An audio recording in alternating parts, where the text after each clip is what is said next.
चोरन खिलाफ कार्रवाई नथी करे एसएसपी नोटिस वठे रिपोर्ट करे रहियो आहे इसरार चांडियो। जीअं त नाज़रीन सुल्तान कोट भरिसां जहानवा जे इलाइक़े में बदमनी जी जेका बाहिबरी थी आहे उन में ही ॻोठाणा थाणे जहानवा जे अॻियूं सरापा एहतिजाज बणियल आहिनि। हिते मौजूदु ॻोठाणनि सां ॻाल्हि ॿोल कंदासीं। थाणो जहानवा जे हद में असांजे ॻोठनि में रोज़ मामूल बणी चुको आहे। चोरियुनि जो रोज़ानो चोरी थी रहियो आहे। जेकॾहिं बाअसर माण्हुनि जी चोरी थिए थी पई उनखे फिलफोर एसएचओ साहब मोटाए करे उनखां माज़रत करे थो पियो। जेकॾहिं असां ग़रीबनि जूं 15 ॾींहं अॻ में चोरी थी वई आहे में अॼु ॾींहं ताईं एसएचओ साहब को उनजो मुतालबो करण लाइ असांजे दर ते बि न आयो। असांजे ख़िलाफ़ को बि आवाज़ न उथारियईं। कंहिं न पुलिस खे चई न कंहिंखे बि चई। असां एसएसपी सां इहो मुतालबो कयूं था पिया जहानवा एसएचओ खे हटाए करे असांखे अमन मिले। 15-20 ॾींहं जलाल पहाड़ जो में चोरी थियो आहे ऐं एचओ साहब चयो त मां तव्हांखे जीअं मोकल खो ईंदुमि तव्हांखे में वापसि कराईंदुमि ऐं हिन टाइम जो हुनखे तक़रीबन मूंखे लॻे थो 2 महीना 2.5 गुज़री विया।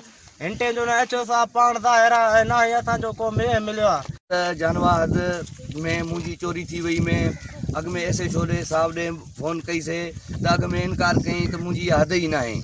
बाद में जेको आहे पोइ आयो देरि सां पहिरें वाडू घुरायासीं। पहिरियों खणी वियासीं हुते जेको आहे पहिरें वाडू पंहिंजो एसएचओ खे चोरनि जा नाला बि ॿुधाया। रोज़ चोरियूं रोज़ फुर कॾहिं कोच फुरजनि था कॾहिं कोच मां से माण्हू लाहिनि था कॾहिं मोबाइल कोच वारनि जा फुरजनि था कॾहिं मोटरसाइकिल फुरजनि था कॾहिं ट्रैक्टर ट्राली वारनि खां फुरजनि था। चोरियूं त रोज़ाना साईं जहानवा थाणे हद में डेली चोरियूं से 62 माण्हुनि जा चोरियूं हिकु ॾींहं में वापसि। ग़रीब जो जेको आहे त 6 महीननि में बि वापसी न थिए थो।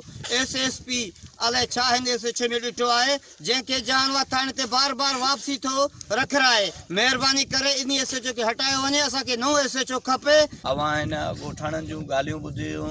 ही जेके सरापा एहतिजाज बणियल आहिनि त जहानवा जे इलाइक़े में रोज़ बदमनी वधी वई आहे। चोरियूं फुरूं धाड़ा मोटरसाइकिल फुर करणु पैसा रोक रक़म ऐं इलाइक़े हिननि फौरी मुतालबो एसपी शिकारपुर कयो आहे त को ईमानदार एसएचओ मुक़ररु कयो वञे।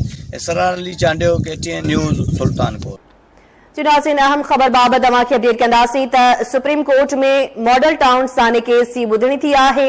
मॉडल टाउन साने केस बाबत जो हुकुम